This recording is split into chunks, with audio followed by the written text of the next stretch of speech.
capítulo 4 de los Hechos nos termina relatando cómo vivían los cristianos.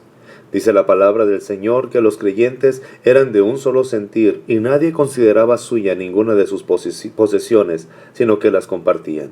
Y los apóstoles a su vez, con gran poder, seguían dando testimonio de la resurrección del Señor Jesús. Acababa de pasar el milagro de un hombre que no podía caminar desde nacimiento. Pedro y Juan fueron apresados, pero regresaron con gozo y alegría a la congregación, a la comunidad, a la iglesia. Ellos todos juntos hicieron una oración que incluía esta petición: Señor, concédenos valor para proclamar tu palabra sin temor alguno. Extiende tu mano para sanar y hacer señales y prodigios mediante el nombre de tu santo siervo Jesús. Nos habla de una iglesia pujante, de una iglesia que pudiéramos considerar estaba llena del poder del Espíritu Santo. Pero aunque una iglesia esté llena del poder de Dios, no quiere decir que esta iglesia es perfecta.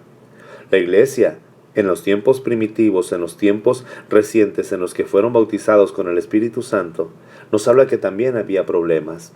El capítulo 4, versículo 36 dice que un hombre llamado José, natural de Chipre, a quien los apóstoles le habían puesto Bernabé, este hombre tenía un terreno, lo vendió y llevó todo el dinero y lo puso a disposición de los apóstoles para bendición de la comunidad.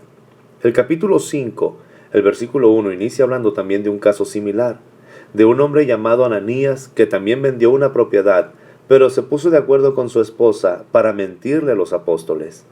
La historia de estos hombres, de esta pareja, de Ananías y Zafira, termina lamentablemente con la muerte de ellos. La mentira siempre nos va a llevar a dañarnos a nosotros mismos, va a perjudicar nuestra relación con Dios y va a perjudicar nuestra relación con los demás. Esto lo quiero comentar porque muchas veces pensamos que una iglesia llena del Espíritu Santo es una iglesia perfecta.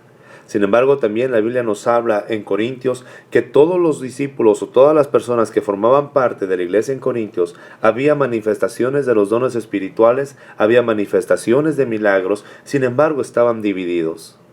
El Señor en su misericordia nos va a usar y nos va a utilizar para su gloria y para su honra, a través de milagros, a través de sanidades, a través de la palabra. Pero recuerda bien que la obra del Espíritu Santo tiene que ver más con nuestro carácter, con nuestro ser. Es decir, al parecer lo que la Biblia nos enseña, el Señor está más interesado en lo que somos que en lo que hacemos. ¿A Dios le interesa lo que hacemos? Claro que sí. La fe sin obras es fe muerta, debemos de tener obras. La vestidura blanca de la iglesia es las buenas obras que ellos hicieron, según la palabra de Dios nos dice en Apocalipsis.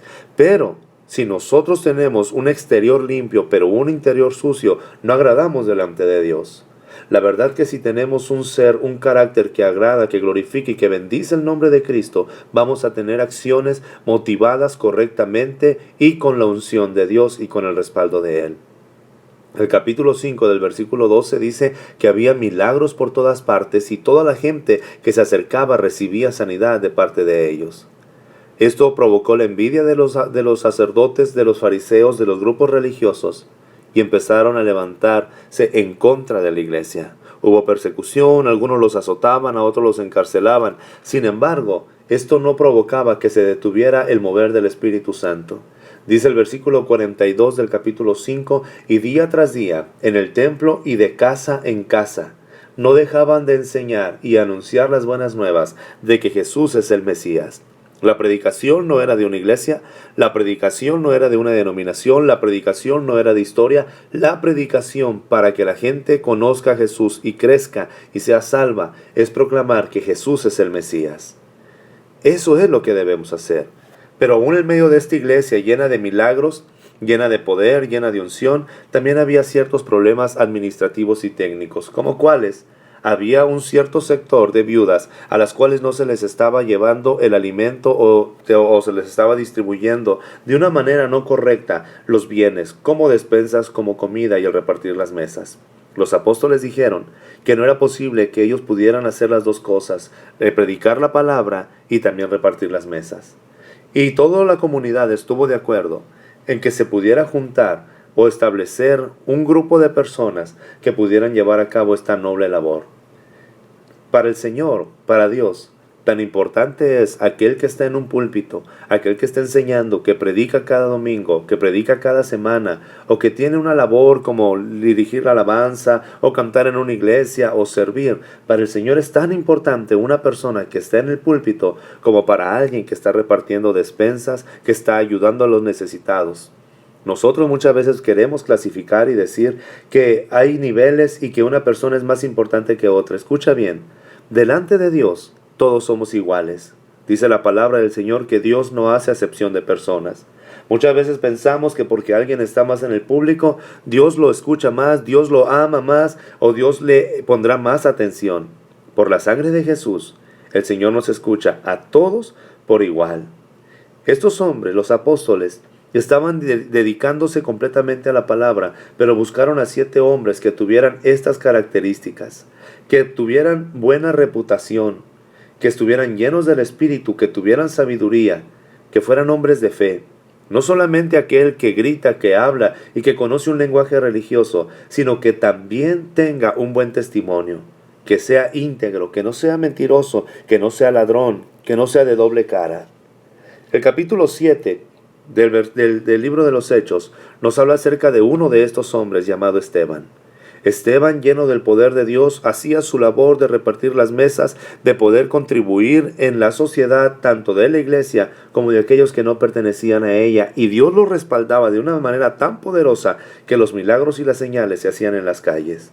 No es un lugar el que tiene la unción, no es un lugar el que tiene el poder, son las personas que son obedientes delante del Señor, que buscan obedecerle a Él, que buscan vivir en integridad y que buscan ser de ejemplo a todos los que le rodean. Tristemente Esteban murió apedreado, pero cuando estaba a punto de morir, dice la palabra en el versículo 60 del capítulo 7, que Esteban cayó de rodillas y gritó: Señor, no les tomes en cuenta este pecado. Dicho esto, murió. Aquellos hombres que sigan a Cristo están dando su vida por Él. La verdad es que Esteban vio estas ofensas no como si fueran para él. Pudo interceder y pudo pedir perdón por aquellos hombres que le estaban dañando. Creo que tenemos un desafío muy grande cuando sentimos que alguien nos perjudica y nos daña. Sí tenemos que tomar acciones cuando son justas, pero también tenemos que aprender a perdonar y rogar, como dijo el Señor Jesucristo. Orar por los que los maldicen y por los que los persiguen. El capítulo 8 nos empieza diciendo que había un joven llamado Saulo que había aprobado la muerte de Esteban. Nos sigue hablando la palabra del Señor en el capítulo 8 de grandes señales como lo que hacía Felipe en Samaria y que Dios lo respaldaba con muchas señales, con muchos milagros y todos los paralíticos y cojos quedaban sanos. También nos habla de un hombre llamado Simón, que era hechicero y que quería comprar por dinero lo que hacían ellos a través del poder de Dios. Tú no puedes negociar con Dios. Tu dinero no puede comprar la salvación de tu alma. Hoy vemos a muchos charlatanes diciendo: haz un pacto con Dios, si tú entregas 10,000 pesos, tú entregas cierta cantidad, Dios te va a devolver mucho más. A Dios no le interesa tu dinero. La palabra del Señor dice: dame, hijo mío, tu corazón. La verdad es que honramos a Dios con nuestras ofrendas, con nuestros diezmos, con las primicias, con siendo generosos con aquellos que lo necesitan, pudiendo compartir con aquellos que tienen necesidad y bendecirles con lo que somos bendecidos. Pero nuestro dinero no nos salva.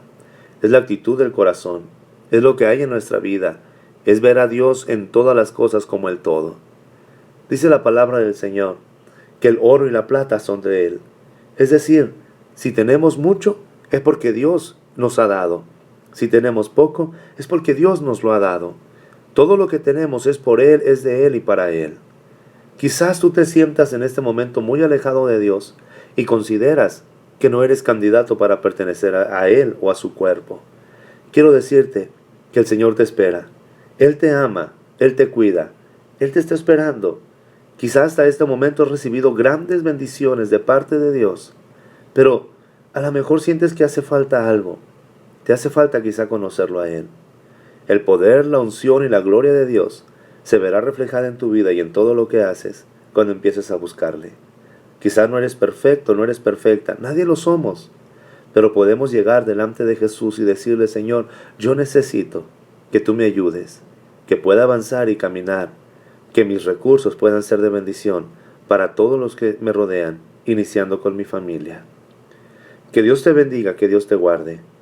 Necesitamos tener una iglesia con el poder de Dios, pero también entender que una iglesia no será perfecta. Hay situaciones que enfrentar, pero cuando lo llevamos delante de Dios, el Señor podrá resolver lo que nosotros no podemos hacer. Tú haz lo que a ti te corresponde.